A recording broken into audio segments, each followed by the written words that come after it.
안녕하세요. 창조학으로 창세기 다시 읽기에서 창조학 입문을 담당할 저는 최승철 교수입니다. 여러분 만나봐서 반갑습니다. 창세기를 저희들이 돌아볼 때 먼저 아담과 하와를 하나님께서 만드시고 그때부터 얘기가 시작돼서 그다음에 노아의 홍수, 그다음에 바벨탑 사건, 그다음에 아브라함부터 시작해서 그 아들과 자손에 이르는 얘기까지, 요셉의 얘기까지가 나와 있는 것을 저희들은 살펴볼 수 있습니다. 여기서 창세기를 보면서 우리 창조학적으로 접근하기를 바라고 있습니다. 먼저 창세기를 창조학으로 다시 읽기라는 것을 여러분과 함께 진행하고자 합니다. 성경에 대한 이해를 창조학으로 모든 것을 해결할 수는 없습니다. 창조학은 성경을 이해하는 데 도움을 주는 하나의 도구라고 얘기할 수 있겠죠. 그렇지만 성경을 믿는 데는 믿음이 필요합니다. 창조학을 통하여서 다른 사람에게 성경의 말씀을 가르치고 전하는 데 도움을 얻을 수 있습니다. 현재의 과학 수준으로 이 세상의 사물을 저희들은 다 이해할 수가 없습니다. 창조학을 통하여서 오류로 가득 찬 채 성경을 공격하는 진화론 기반의 과학에서 청소년을 지킬 필요가 있습니다. 먼저 창세기 1장 1절에서 나오는 구절을 읽어보도록 하겠습니다. 성경에서 가장 중요한 구절 중에 하나인 이 구절은 태초에 하나님이 천지를 창조하시니라 라고 쓰여 있습니다. 태초에 하나님이 천지를 창조하시니라 라는 것은 어떤 의미를 가질까요? 많은 의미를 포함하고 있습니다만 여기에서는 두 가지를 강조하고자 합니다. 첫 번째, 무신론을 반박하고 있습니다. 왜일까요? 하나님의 우주를 창조하셨기 때문입니다. 두 번째, 진화론을 반박하고 있습니다. 이것은 무슨 뜻일까요? 하나님이 만물을 창조하셨기 때문입니다. 진화론의 정체에 대해서 저희들이 살펴보겠습니다. 진화론은 이렇게 얘기하고 있습니다. 창조는 없다. 하나님은 없다. 그리고 모든 것이 우연히 저절로 생겼다고 얘기하고 있습니다. 아주 먼 옛날, 아주 옛날 원시시대에서 어떻게 하다가 물질이 합성돼서 단백질이 형성되고 이 단백질로 하여금 생명체로 발전돼 가지고 이것이 아메와 같은 물질이 되고 이게 다시 이러한 과정을 거쳐 가지고 물고기가 되고 물고기가 또 땅으로 올라와야 됩니다. 꼭. 그래서 땅으로 올라온 물고기는 네 발을 가져야 되고 네 발을 가진 것은 최종적으로 원숭이에 이르게 되고 침판지를 통하여서 사람이 되었다고 이렇게 얘기하고 있습니다. 과연 이것은 어떤 의도를 가지고 발전된 것일까요? 자, 여러분 이 그림을 보시면 여기에 미국의 러시모어 산에 대통령 바위가 있습니다. 네, 아주 대단히 큰 바위입니다. 하나의 얼굴은 커다란 빌딩을 갖다가 해당되는 큰 바위인데요. 자, 이걸 보시고 여러분 어떤 얘기를 할 것입니까? 첫 번째로 이것은 아주 오랜 동안에 걸쳐가지고 비바람에 의해서 우연히 저절로 생겼다고 말씀할까요? 안 그러면 미국의 대통령 중에서 특별히 존경 많은 네 사람을 찾아서 아주 정교하게 설계에 의해서 제조되었다고 얘기할 수 있을까요? 네. 이 오른편에는 그림에는 우리나라 소형평도의 바위 얼굴이 있습니다. 아주 날카로운 아주 오똑선 코를 가지고 있는 건데요. 이거 비교했을 때 이것은 틀린 겁니다. 그렇죠? 네. 이 미국의 러시모어 산의 바위 얼굴을 두고 아주 오랜 동안에 걸쳐서 우연히 저절로 얘기했다는 것은 문제가 있지 않을까요? 이게 진화론이 주장하는 아주 오랜 시간에 걸쳐서 우연히 만들어졌다는 그런 정체입니다. 자, 여러분 여기서 하나의 예를 들려고 합니다. 여러분 신경근색이라는 병을 아시죠? 네. 갑자기 생성된 혈전에 의해서 혈관의 70% 이상이 막혀서 심장 근육의 일부가 괴사하는 경우가 심경근색이고요. 또 괴사하지는 않지만 혈관 내에 흐름이 원활하지 않아서 가슴에 통증이 느끼는 것이 협심증입니다. 아주 많이 일어나는 병이죠. 그래서 증상은 어떤가 하면은 가슴이 아주 아프다고 호소를 하고 가슴이 쥐어짠다라고 호소를 하고 이걸 통해 가지고 가슴의 정중앙이나 또는 왼쪽이 아프다고 합니다. 치료는 가능한 빨리 병원에 가서 막힌 혈관을 넓혀주고 또 수술을 해야 됩니다. 자, 이 심경근색에 대해서 제가 왜 말씀을 드리냐면요. 네. 바로 10여 년 전까지는 사람들이 이 치료법에 대해서 전혀 무식했습니다. 네. 사람들이 다 과학으로 모든 걸 알고 있다 그러지만 요새는 누구나 알고 있는 이 얘기에 대해서 어떻게 치료해야 하고 어떻게 대처해야 될지 몰랐습니다. 실제로 제가 아는 사람의 두 분이 있는데요. 한 사람은 이 가슴이 아주 아프고 그래서 운동을 하다가 집에 들어가서 누웠다 그럽니다.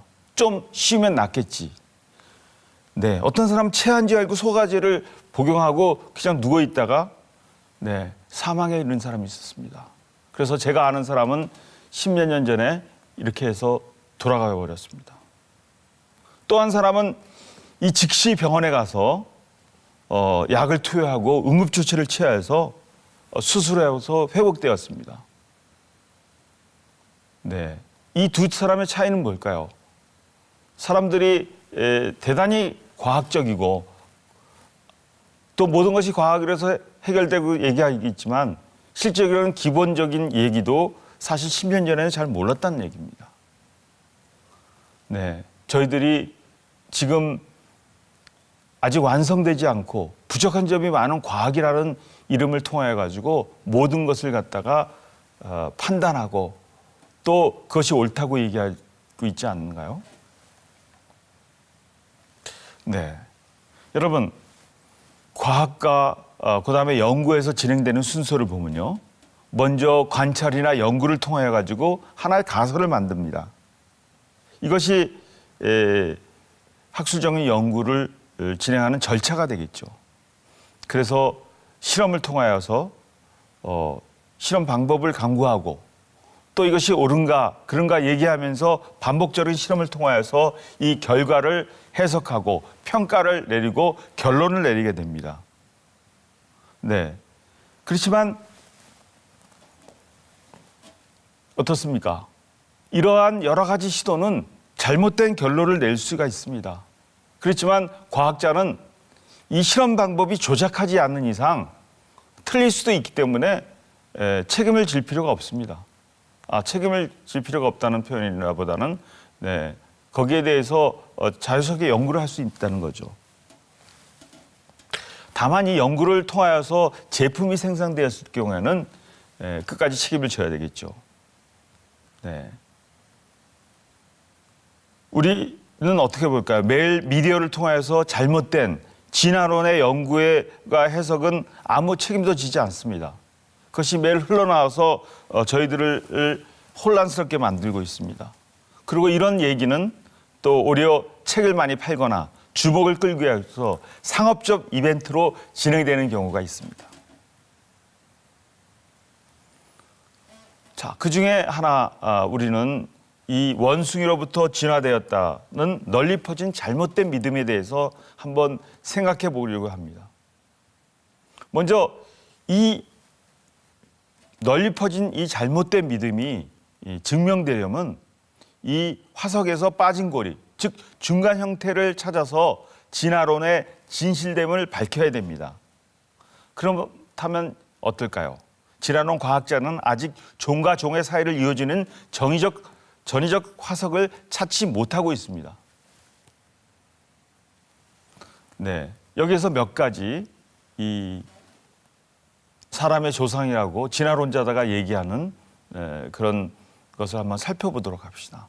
먼저 자바인, 네, 인도네시아에서 자바 섬에서 발견됐다는 이 자바인은요, 프랑스의 두바라는 사람이 1891년에 발견했습니다.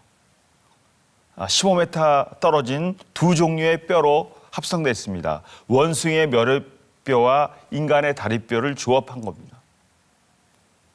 두바는 나중에 이 두개골은 원숭이의 것임을 고백하였고 그 둘레에 이미 사람의 뼈가 존재하고 있었습니다.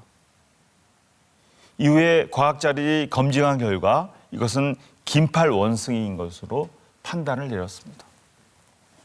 네, 또 다른 예를 갖다 살펴볼까요? 필트다운맨. 네, 이것은 굉장히 커다란 영향력을 미친 발견입니다. 1912년 영국 런던의 왕립박물관장 일행들이 이것을 발표했습니다.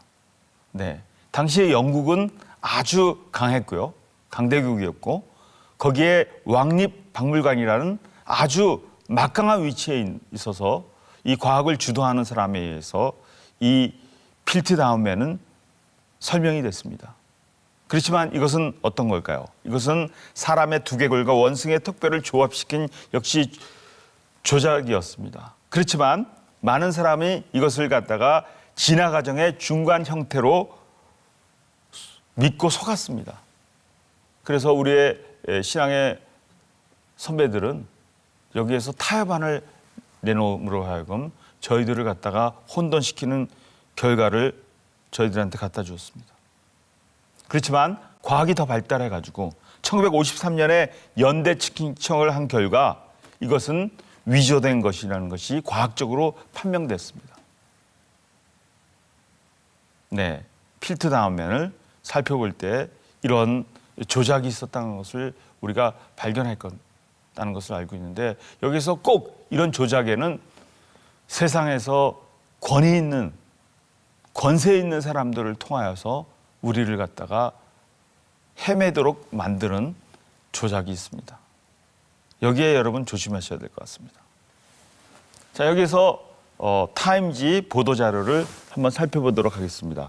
이것은 우리 서울대에 계신 고근 교수님께서 준비해 주신 자료인데요. 자, 여러분 이 그림을 보고 뭘 갖다 알 수 있습니까?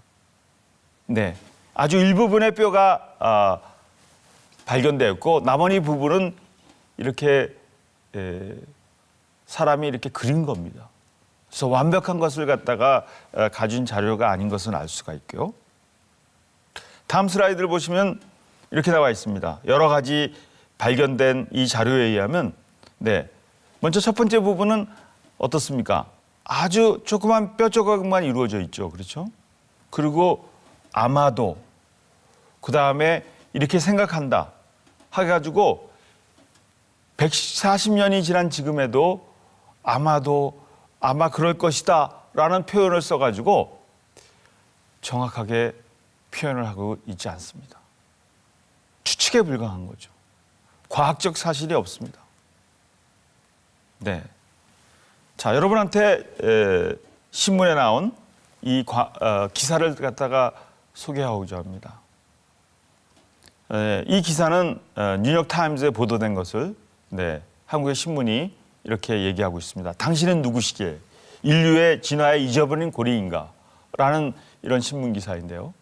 사실 이 신문 기사를 보기 전에 저는 외국에 출장을 나가 있었는데요. 이게 CNN 방송에서 보도가 되더라고요. 돌아온 다음에 우리나라 신문에서 이게 나왔습니다. 뉴욕 타임즈에서 보도된 이것은 뭘까요? 이거는 미싱 링크, 즉 잊어버렸던 고리를 찾았다고 나왔습니다.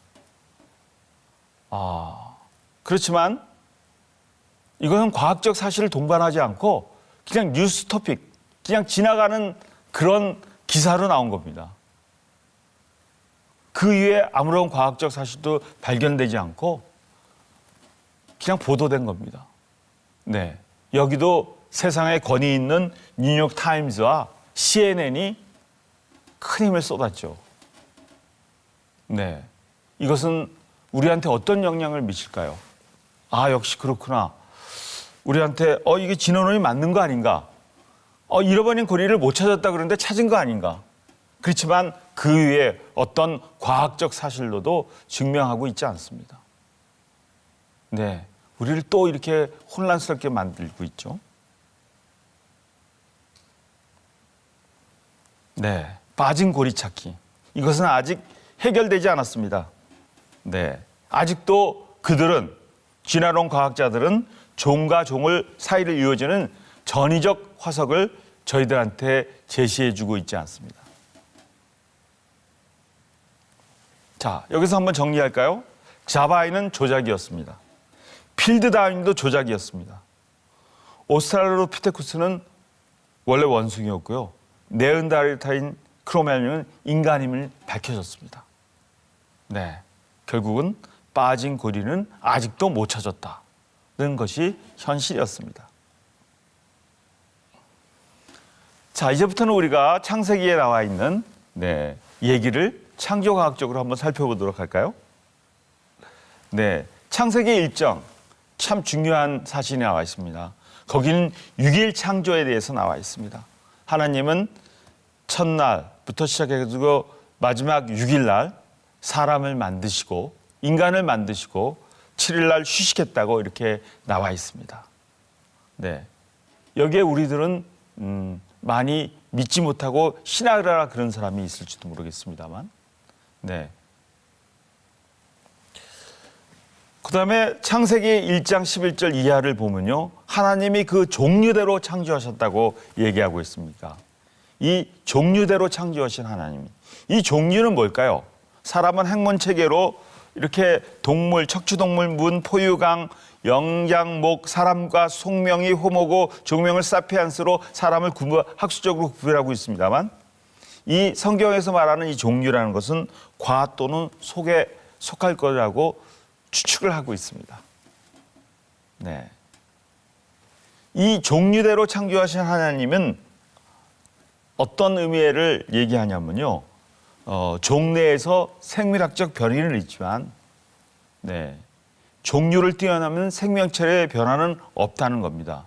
이 종류를 뛰어넘는 생명체의 변화는 대진화는 결코 일어나지 않았다는 것을 저는 여러분한테 강조하고 싶습니다. 자, 여러분, 여기에 다양한 종류의 개가 있습니다. 네, 여러분은 어떤 개를 좋아하시는가요? 제가 어렸을 때는 우리나라 사람들 큰 개를 좋아했어요. 셰파토나 불도기 같은 말이죠. 아주 큰 개를 끌고 다녔습니다. 그 개를 끌고 다니면 부의 상징이었죠. 그렇죠? 네. 그렇지만 요새는 아주 조그만 개를 갖다가 끌고 다닙니다. 그리고 아주 대우를 잘해주죠. 자, 이 중에서 여러분이 좋아하는 개는 어떤 개입니다? 네. 여기에 나타난 개는 아주 다양한 종류가 개가 있다는 거죠. 즉, 생물학적으로 이런 다양한 개가 나올 수가 있습니다만, 개는 개입니다. 자, 여기 보시는 그림을 하나 보시면, 제가 인터넷에서 두 종류의 개를 찾았습니다. 오른편에 보이는 개는 여러분, 글라스 위에 앉을 수 있는 아주 조그만 개입니다. 요새 인기 있는 아주 조그만 개죠. 이 컵 위에 들어간다는 것은 얼마나 적을까요? 그 다음에 왼쪽에 있는 브론드 미인 옆에 있는 이 개는 어떤 걸까요? 저는 사실은 개를 미워하는데요, 이 정도 큰 개면 정말 송아지만한 개겠죠. 저는 이 무서운 개가, 이 큰 개가 옆에 온다면 도망치겠죠. 네.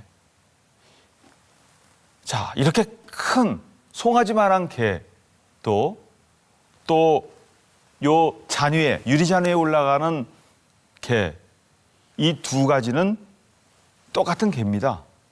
종내에서 생물학적 변이는 있을 수 있습니다. 그렇지만 아래와 같이 말이 침팬지로 변하고 침팬지가 사람으로 변하는 그런 종류를 뛰어넘는 생명체의 변화는 없습니다.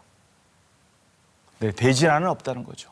그렇지만 이 침팬지가 변해서 사람으로 변했다는 이런 얘기를 갖다가 저희들은 매일 반복해서, 심지어는 우리가 돈을 내는 그 나라의 방송을 통하여서도 세뇌적으로 반복되고 있고 저희들은 거기에 어느덧 물들어 있습니다. 여러분도 또 저도 예가 아닐 수 없죠. 그러나 여기서 휘말리면 안 되겠죠. 여러분, 자, 다니엘이라는 사람이 갈라파고스 군도에 가서 각 섬마다 조금 다른 여러 종류의 종달새, 핀치를 관찰했습니다. 이 갈라파고스 군도는 남미에서 좀 간 섬입니다. 여러 섬이 있습니다. 이 섬은 이 종달새가 다양하게 있습니다. 이 종달새를 한번 볼까요? 저 1번으로 나타난 이 종달새를 보면요. 어떻습니까? 대단히 무서운 부리를 가지고 있고 마치 까마귀나 또 더 이게 또 커가지고 뭐 독수리로 변할 것 같은 느낌을 주는 위협적인 새입니다. 네, 두 번째는 아주 튼튼한 부리를 가지고 있고요. 그래 제가 생각하는 종달새는 12번 정도일까요? 저희 이미지는 말이십니다. 여러분의 생각하는 종달새는 어떤 이미지입니까? 네. 그렇지만 이 종달새가 이렇게 다양하게 섬에 있는데요. 이거를 어떻게 해석해야 될까요? 네, 진화론자는 이렇게 해석했습니다. 다이는 이것은 종의 분화로 가장 확실한 현재 진행형 진화라고 이렇게 얘기했습니다. 그런데 진실은 어떨까요? 각 섬의 자연환경에 따라서 먹이의 차이로 부리의 모양은 다르고 깃털의 색깔은 다르지만 종달새는 종달새입니다. 네, 부리가 밝다는 건 왜 그런지 아십니까? 나무에 있는 딱딱한 열매를 갖다가 그 열매를 갖다가 부셔서 그 안에 있는 것을 먹기 위해서 발달된 거고요. 또 어떤 것은 큰 바위에 있는 자라나는 이끼를 갖다가 먹기 위해서 이렇게 변화된 것입니다. 네, 즉 오랜 시간의 생물학적 변화도 하나님을 창조하신 종류를 뛰어넘는 변화는 없다는 겁니다. 이 종달새가 까마귀가 되고 또 독수리가 되는 이런 변화는 없고 다만 언제까지는지라도 종달새는 종달새라는 겁니다. 여러분 어떻게 생각하십니까? 네, 다이는 얘기하고 있습니다. 진화론자는 얘기하고 있습니다. 어느 날 오랜 시간에 걸쳐서 원시동물에서 아메바가 되고 아메바가 지렁이가 되고 지렁이가 또 물고기가 되고 물고기가 땅으로 올라가 가지고 네 발 가진 짐승이 되고 포유류가 되고 포유류를 통해 가지고 침판지를 통해 사람이 됐다고 이렇게 얘기하는 게 맞을까요? 안 그러면 창동 모델처럼 하나님이 종류대로 말은 말대로 개는 개대로 원숭이는 원숭이대로 사람은 사람대로 만들었다는 것이 맞을까요? 여러분한테 한번 여쭤보고 싶습니다. 자, 다음은 여기서 창세기에 나오는 창세기 5장, 10장, 11장에 나오는 이 얘기를 한번 살펴보도록 할까요? 창세기 5장에는 아담의 계보에 대해서 쭉 나가 있습니다. 아담이 누구를 낳고 쭉 나와 있습니다. 그 다음에 창세기 10장은 노아의 아들들의 족보가 나와 있고요. 그 다음에 창세기 11장에는 셈의 족보, 데라의 족보가 나와 있습니다. 여기 이 그림에는 데라의 족보가 나와 있습니다. 데라가 아브라함을 낳고 아브라함이 이삭을 낳고 이삭이 야곱을 낳고 야곱이 그 족장에 해당되는 아들들을 낳았다는 얘기가 있습니다. 그 다음에 이것이 쭉 더 자세히 예수 그리스도까지 연결된 것이 마태복음 1장에 나와 있습니다. 예수 그리스도의 계보로 연결되는 거죠. 자, 여기 나온 그림은 그 아담의 계보를 갖다가 우리 김홍석 목사님이 정리해 주셨는데요. 이 성경에 나오는 연대를 쭉 계산하다 보면요, 아담이 하나님에 의해서 창조된 이후에 쭉 나이가 나와 있습니다. 얼마까지 살았다고. 이거를 쭉 계산해 보면 말이죠, 몇 년이 될까요? 이걸 통해 가지고 아담이 몇 년 전에 태어났는지 우리가 계산할 수 있습니다. 자, 다음 표를 보시면 네, 아까 나온 표는 이 젊은 지구를 갖다가 얘기하고 있습니다. 창세기 1장, 5장, 10장, 11절의 얘기를 나와 있는데요. 네, 이걸 다 계산했더니 예수 그리스도가 오기 전 4175년 플러스 마이너스 25년에서 아담이 창조됐다는 걸 알고 있습니다. 현재는 2012년이니까요. 네, 약 6200년 정도 전에 아담이 이 세상에 하나님에 의해서 창조됐다는 것을 우리가 알 수가 있습니다. 네, 그래서 저희들은 성경대로 하자면 6000년 전에 아담이 만들어졌다는 것을 우리가 알 수가 있고요. 네, 이 밑에 나와 있는 것처럼 네, 어느 날 어떤 물질이 생겨가지고 쭉 사람으로 만들어지고 사람이 최근에 만들어졌다는 이런 연대는 진화론적 연대는 맞지 않다고 얘기할 수가 있겠죠. 자, 창세기 6장에서 8절을 갖다 한번 볼까요? 노아의 홍수 얘기가 나와 있습니다. 네, 대홍수가 있었습니다. 그리고 땅에서 물 밑에서 큰 화산이 폭발했습니다. 그리고 엄청난 비가 40일 동안 내렸습니다. 여러분 1년 전에 여러분 일본에서 쓰나미가 나왔습니다. 네, 하나님이 우리를 향한 경고겠죠. 근데 그 쓰나미의 높이가 어떻습니까? 50m 넘는 쓰나미가 들이닥쳤습니다. 엄청난 속도로. 이 쓰나미가 50m였는데요. 네, 그 전 지구적으로 엄청난 화산이 폭발했다고 생각해 봅시다. 땅 밑에 있는 이런 것이 폭발했다고 생각하면, 땅 밑에 있는 물이 솟아났다고 생각하면 쓰나미 이상이겠죠. 아마 100m, 200m, 300m를 넘는 엄청난 쓰나미가 지구 전역을 갖다 휩쓸을 것 같습니다. 그런 얘기가 생생하게 나오는데요. 우리는 지금 쓰나미를 통하여 가지고 그 노아의 홍수의 일부를 갖다가 볼 수가 있을 것 같습니다. 그래서 이 그림에서 보시면 아시다시피 이 제일 밑에 기동성이 낮은 바다 생물이 있습니다. 그 다음에 위층으로 올수록 기동성이 높거나 육상 동물이 있고요. 그 다음에 밑에 제일 위에 사람이 있겠죠. 근데 이렇게 진화론자가 얘기하고 있는 연대를 살펴보면 이런 대홍수에서 제일 밑바닥부터 매몰될 수 있는 이런 것을 갖다가 우리가 추측할 수가 있습니다. 자, 그것을 보여드리겠습니다. 이것은 진화론에서 얘기하는 지리학적 연대로 교과서에서 나온 것입니다. 자, 이걸 갖다 밑에서 한번 볼까요? 네, 밑에서는 바다 밑에 있는 조개로부터 시작해가지고 쭉 있습니다. 위로 갈수록 뭡니까? 기동성이 있는 것이 쭉 나와 있습니다. 이거야말로 정말 그 노아의 홍수에서 매몰된 순서가 아닐까요? 또 이렇게 얘기하고 있는 이러한 그 주상도는요, 전 세계에서도 찾아볼 수가 없습니다. 그렇지만 이게 교과서에 이렇게 나오고 있죠. 또 이거는 우리가 이렇게 맞다도록 생각하고 있는데요. 이거는 오랜 시절을 거친 주입식 교육에서 저희들이 쇠뇌됐다고 볼 수도 있겠죠. 자, 그럼 여기서 여러분 이 그랜드 캐니언이라는 이 지층을 갖다 한번 볼까요? 여러분 만약에 오랜 세월에 걸쳐 가지고 이것이 형성됐다 그러면 먼저 퇴적이 된 다음에 이것이 비바람에 의해서 깎이게 될 거 아닙니까? 그래서 울퉁불퉁하게 침식이 되고 그 위에 쌓여야 되지 않습니까? 네, 이 윗그림처럼. 그런데 실제로는 어떨 겁니까? 이 오른편에 있는 그림을 보면 아주 평평하게 쌓여져 있습니다. 네, 너무나 이렇게 무지개떡처럼 평평하게 잘 쌓여져 있지 않습니까?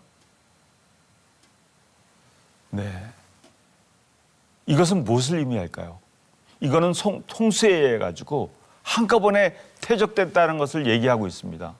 이것을 오랜 시간에 걸쳐 가지고 퇴적됐다는 얘기가 아니죠.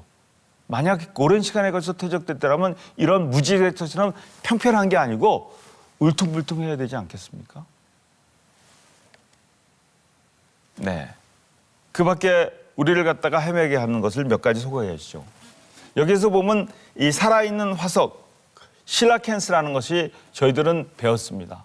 그 다음에 이 화석을 보면서 자, 이거 봐라. 물고기에서 다리가 나와가지고 이것이 곧바로 땅 위로 올라갈 것이다 라고 얘기하고 있었습니다. 그런데 실라켄스는 최근에 많이 발견됐습니다. 이 심해에 사는 이 실라켄스를 발견해서 찾아보니까 얘는 아직도 땅 위로 올라가지 않았어요. 아직도 물고기로 물속에 있었습니다. 네. 이런 걸 통하여서 우리를 갖다가 많이 헷갈리게 하지 않습니까? 네. 화석과 같이 살아있는 생명체는 많이 있습니다. 네. 화석은 진화의 증거가 아니고 진화가 일어나지 않았다는 증거라고 얘기할 수 있겠죠. 자, 그 다음에 창세기 6장에서 7장을 한번 볼까요? 노아의 방주의 얘기가 나오죠. 어떤 사람은 얘기했습니까? 아, 노아의 방주가 있을지도 모르겠지. 그렇지만 그것은 전 세계적이 아니라 뭐 지역적으로 났었겠지라고 얘기하는데요. 거기에 대해서 한번 생각해 보도록 합시다. 만약 홍수가 지역적으로 났다 그러면 왜 노아 할아버지가 이렇게 많은 큰 배를 만들어 가지고요, 많은 동물을 갖다가 집어였을까요? 그럴 필요 없겠죠. 네. 그 지역적으로 나타나면 다른 지역에서는 홍수가 안 났기 때문에 다른 대륙에서 새는 날아오면 될 것이고 또 시간이 지나면 이렇게 이게 퍼질 거 아닙니까? 그렇죠? 네. 만약 지역적인 홍수였다면 정말 이렇게 방주에 넣을 필요가 없겠죠. 네. 그 다음에 또 재미있는 것은 창세기 6장 20절에 그 종류대로 방주에 집어였다고 합니다. 왜 종류일까? 실을 유지하기 때문입니다. 아까 종류라는 단어가 창세기 1장 11절에도 나오죠. 그렇죠? 네. 이 종류는 뭘까요? 여러분. 개라든지 이런 생각하면 개는 다양한 쪽으로 이렇게 퍼질 수가 있습니다. 네. 늑대, 개, 그다음에 코요테 이런 식으로 하나의 이 종류를 갖다가 이루고 있다는 것을 우리가 알 수가 있습니다. 네. 자, 그다음에 창세기 19장에 가면요, 우리는 소돔과 고모라의 얘기가 있습니다. 네. 성경은 소돔과 고모라의 멸망에 대해서 얘기하고 있지 과학적인 설명을 하고 있지 않습니다. 왜 그럴까요? 성경은 과학책이 아니기 때문이죠. 이 성경에서 말하는 것은 불의 심판을 얘기하고 있습니다. 원인이 화산의 폭발인지 아닌지 거기에 대해서 논하고 있지 않습니다. 어떻게 멸망한지가 아니라 왜 멸망한지에 대해서 언급하고 있습니다. 네, 여기에서는 동성애가 아주 많이 행해지고 있었고요. 그래서 그걸 보시고 멸하시겠다고 하셨습니다. 네, 내아우 소돔의 죄악은 이러하니 그와 그 딸에게 교만함과 식물의 풍성함과 태평함에 있으며 또 그가 가난하고 궁핍한 자를 도와주니 아니었다고 구약 성경에 설명을 하고 있습니다. 네, 자, 이 성경의 것이 사실일까요? 해가지고 고고학자들이 그 소돔과 고모라에 해당하는 곳에 가서 살펴봤습니다. 네, 그 살펴본 결과, 네, 그 소돔성의 흔적을 받아볼 수 있었고요. 소돔성은 아주 웅장하게 잘 지어져 있었습니다. 아주 문명이 발달되고 풍족했고 풍성했겠죠. 그렇지만 거기에서는 많은 죄악이 퍼지고 있었습니다. 그리고 더불어서 유황불이 하늘로부터 불과 같이 비와 같이 쏟아졌다고 이렇게 나와 있는데요. 그 유황불 덩어리를 곳곳에서 발견할 수가 있었습니다. 네, 성경의 기록은 사실이었습니다. 그저 신화가 아니었습니다. 자, 여러분, 사람들은 얘기합니다. 창세기는 약간의 신화가 포함되어 있다고 말이죠. 그렇지만 여러분, 구약의 아담에 있어서 아담의 죄를 지었다는 것을 확실하게 얘기하고 있습니다. 아담의 얘기는 여러분 신화일까요? 그렇다면 신약에서 얘기하는 예수 그리스도, 그 아담의 원죄를 해결하기 위해서 오신 예수 그리스도가 필요 없습니다. 그렇죠? 피 흘리신 대속의 은혜 예수 그리스도는 구약의 아담과 대칭되고 있다는 것을 우리는 발견할 수가 있습니다. 네, 저들 대학에서 몇 년 전에 이 교재를 가지고 공부한 적이 있는데요. 한 꽤 오래전입니다만 이 책의 서론 부분에 이런 게 나와 있습니다. 성경에 칼질을 하면 안 됩니다. 도마에 올려놓고 생선 바르듯이 이리저리 마음에 안 드는 부분을 잘라내면 안 됩니다. 성경은 그렇게 함부로 하는 책이 아닙니다. 세상의 학문의 한 부분도 완벽하게 모르는 인간의 이성을 가지고 세상을 창조하신 하나님의 말씀을 판단할 수 없습니다라고 나와 있습니다. 이것은 무슨 뜻입니까? 네, 우리가 믿고 싶은 부분만 선택적으로 믿으면 안 된다는 것을 얘기하고 있죠. 그렇게 교만하게 읽어서는 안 된다는 거죠. 네.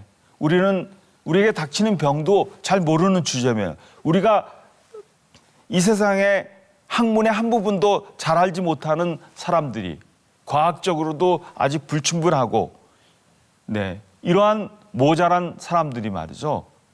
이렇게 부정할 수 있는 것은 너무나 교만하지 않을까요? 네, 이 책의 서문에서는 아주 명확하게 표현하고 있습니다. 네, 여러분.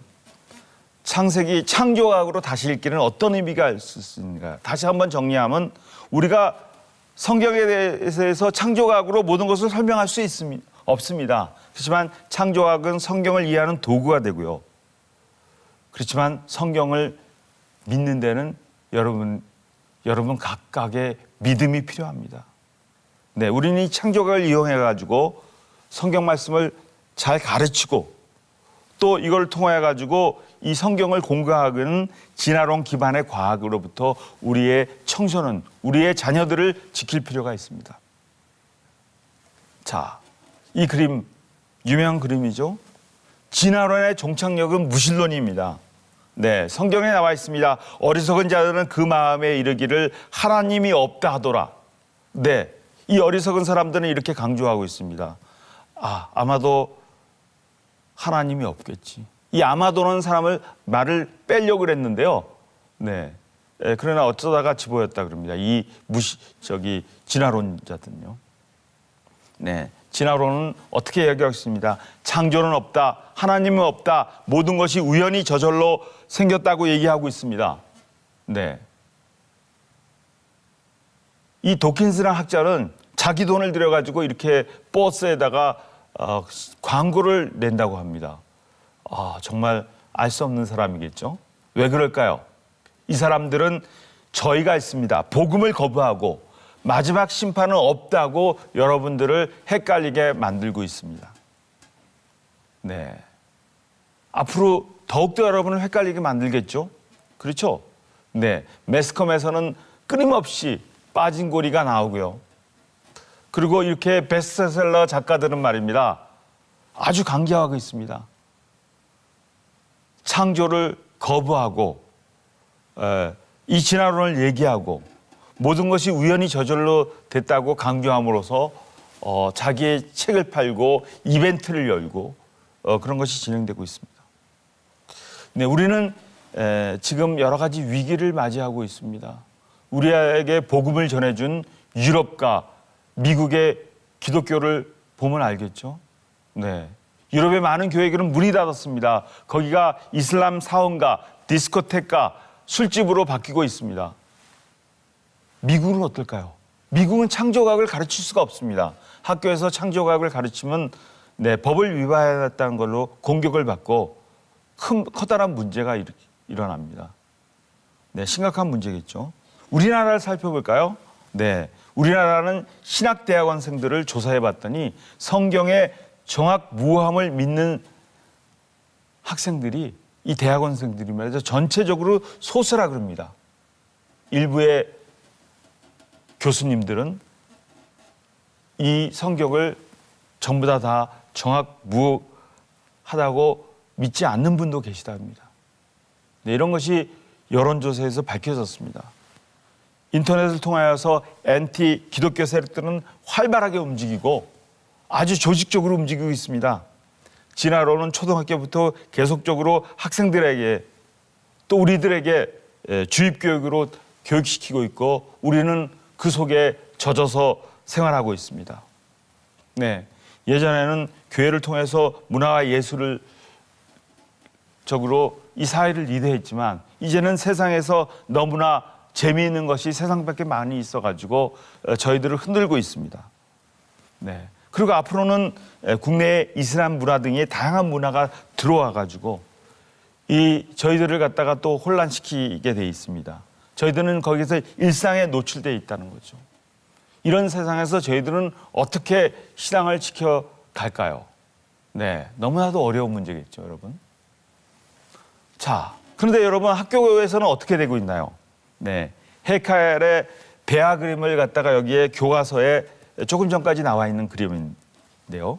이걸 보십시오, 여러분. 헤켈의 그림을 갖다가 위에서 이 위조된 그림은 물고기, 도둑뇽, 거북이, 닭, 토끼, 사람이 똑같이 그려져 있습니다. 이것은 진화론자의 핵심적인 헤켈이라는 과학자가 물고기로부터 사람에 이르기까지 모든 배의 못이 비슷한 것은 진화되었기 때문에 강조하기 위해서 이렇게 조석해 놓은 것입니다. 실제로 배아의 모습은 어떨까요? 그 밑에 있는 것처럼 도둑뇽은 도둑뇽처럼 생겼고요. 네, 닭과 물고기는 사람과 틀리게 돼 있습니다. 이렇게 조작된 그림을 교과서에서 오랜 동안 실려져 있다는 것이었습니다. 이것이 사이언스에 의해서 1997년 폭로되었고 이것은 드디어 교과서에서 빼내게 되었습니다.